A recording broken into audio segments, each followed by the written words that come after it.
Hi, I am Dr. Joy Gardner, wildlife biologist, Open Beyond Jaipur. आप में से कई लोगों ने सुना होगा कि एक ऐसा सांप है जो कि इंसान के सीने पर बैठकर उसकी सांसें पी जाता है और इस कारण उस सांप का नाम जो हमारे थार रीजन में बोला जाता है वो है पियूणा, क्योंकि वो सांसें पी जाता है। तो आज हम इस मिथ को एक बार क्रैक करते हैं कि एक्चुअली इसके पीछे सच्चाई क्या है और कौन-कौन सी थ्योरीज हैं। सो एक सांप होता है जिसे हम बोलते हैं सिंध क्रेट। सिंध क्रेट जो सांप है ये क्रेट क्रेट की प्रजाति का है। जैसे राजस्थान में आपको कॉमन क्रेट मिलेगा, थार रीजन में आपको राजस्थान के थार रीजन में आपको सिंध क्रेट मिलेगा और इंडिया के ईस्टर्न पार्ट में सेंट्रल रीजन में कई जगह आपको बैंडेड क्रेट मिलेगा। तो क्रेट की कुछ प्रजातियां होती है।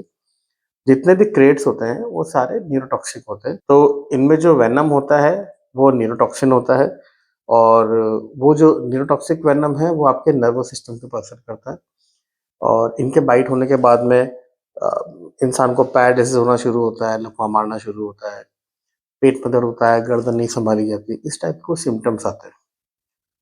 तो क्या ऐसा कोई सांप है जो कि सही में सांसें पी जाए? तो उसका जवाब है नहीं, ऐसा कोई सांप नहीं जो सांसें पी जाए। क्रेट को इस टाइप से पोर्ट्रे इसलिए किया गया है क्योंकि जो क्रेट है वो न्यूरोटॉक्सिक है प्लस वो नॉकटर्नल होता है और क्योंकि इतना हाईली नॉकटर्नल है इसका मतलब वो रात को ही काटता है, रात को ही बाहर निकलता है खाना खाने के लिए। जब ये बाहर खाना खाने निकलता है, अपनी एक्टिविटीज के लिए निकलता है, इसका सामना सोते हुए इंसानों से होता है और उस केस के अंदर सोते हुए इंसान को कई बार बाइट हो जाती है और जब ये बाइट होता है तो उस केस में इंसान को पेन नहीं होता। बाकी जो स्नेक्स के हम अगर बात करेंगे बाइट की तो उसमें पेन होता है, लेकिन क्रेट के बाइट में पेन नहीं होता है क्योंकि इसके जो फैंग्स है बहुत छोटे फैंग्स होते हैं, बहुत पतले बारीक फैंग्स होते हैं। ऐसा लगता है किसी मच्छर ने काटा है, खाली लाल रंग के 2 डॉट आपको दिखते हैं और वहाँ पे खुजली चलती है, इंसान वहाँ खुजाता है लेकिन उसको ये समझ में नहीं आता है कि उसको क्रेट का बाइट हुआ है। और जब तक ये समझ में आता है तब तक बहुत देर हो चुकी होती है और जो लॉस है वो हो चुका होता है। तो इसलिए जब भी हम रात को कभी सोते हैं इस टाइप के एरिया में जहाँ पे कि क्रेट्स ज़्यादा मिलते हैं तो उस एरिया में हम पलंग के ऊपर सोएं, थोड़ा प्रिकॉशंस लेकर सोएं, दरवाज़ों के नीचे कोई ऐसा गैप ना छोड़े जिससे सांप अंदर आ जाए। बाकी crates they are very good climbers, वो पलंग के ऊपर भी चढ़ जाते हैं। इसके पीछे काफ़ी थ्योरीज़ हैं कि ये ऐसा क्यों करता है, सोते हुए इंसान को क्यों काटता है। एक थ्योरी ये है कि बिकॉज़ साँप जो होते हैं वो एक्टोथर्मिक होते हैं।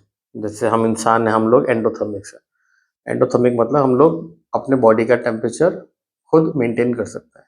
लेकिन जितने साँप होते हैं वो बाहर के टेम्परेचर के हिसाब से अपने बॉडी का टेम्परेचर मेंटेन करते हैं।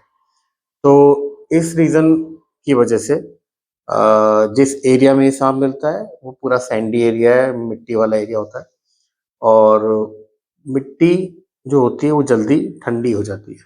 तो जब रात में निकलता होगा और इसको ठंडी मिट्टी दिखती है तो ये वहाँ से अपना टेम्परेचर मेंटेन करने कोई गर्म एरिया में जाता है और वो गर्म एरिया हो सकता है कि गाँव के अंदर कोई चूल्हा हो या फिर कोई आदमी सो रहा हो, उसका बिस्तर हो, तो ये उसके अंदर घुस जाता है साँप और उसमें घुसने के बाद में अगर आदमी ने करवट ली तो उसको बाइट कर सकता है। तो ये एक थ्योरी है। हम लोग 100% इस थ्योरी को सपोर्ट नहीं करते, बट येस काफ़ी कुछ हद तक हमें लगता है कि ये थ्योरी कुछ केसेज़ के अंदर शायद काम करती होगी। 100% हम इसको सपोर्ट इसलिए नहीं करते हैं क्योंकि हमने ऐसे भी केसेस देखे हैं कि क्रेट एक रूम में घुसा और एक ही फैमिली के 3-3 4-4 लोगों को बाइट कर दिया कंटिन्यूअसली। डेली निकल रहा था और डेली बाइट हो रही थी। तो ऐसे भी कुछ केसेस हमारे सामने आए हैं और अगर वो खाली गलती से ऐसे कोई बाइट हो रही होती, तो शायद वो इतने लोगों को एक साथ बाइट नहीं होती। तो इसमें कुछ और भी चीज़ें हैं जो कि पता लगाना भी, रिसर्च करना बाकी है। बट अभी तक जो सबसे ज़्यादा पॉपुलर थ्योरी है, वो यही है कि बिकॉज़ टेम्परेचर मेंटेन करने के लिए वो ऐसा बेड के अंदर आ जाता है और वहाँ पे बाइट हो जाती है। अधिकतर जो क्रेट हमको थार वाले रीजन में जो सेम क्रेट्स और हमारे बाकी रीजन के अंदर भी जो क्रेट्स मिलते हैं, जो नाइट में सांप मिलते हैं, वो ऐसी जगह मिलते हैं जहाँ पे थोड़ी-सी उनको गर्मी मिलती है। जैसे कि चूल्हे के पास मिल जाएँगे, किचन के अंदर मिलते हैं, तो ये उनका फ़ेवरेट स्पॉट होता है। तो अगर आप लोग कभी ऐसे किसी रीजन में हैं, तो जो भी प्रिकॉशंस आप लोग ले सकते हैं, सांप के अंदर ना आने का, घर में आने का, वो आप प्रिकॉशंस लें और स्टे सेफ। इस बारे में अगर आपके पास और भी कोई क्वेश्चन है, तो आप हमसे पूछ सकते हैं। आप कमेंट करेंगे, हम लोग उसके ऊपर भी एक वीडियो बनाएँगे और आपके क्वेश्चंस का हम लोग रिप्लाई करेंगे। Thank you.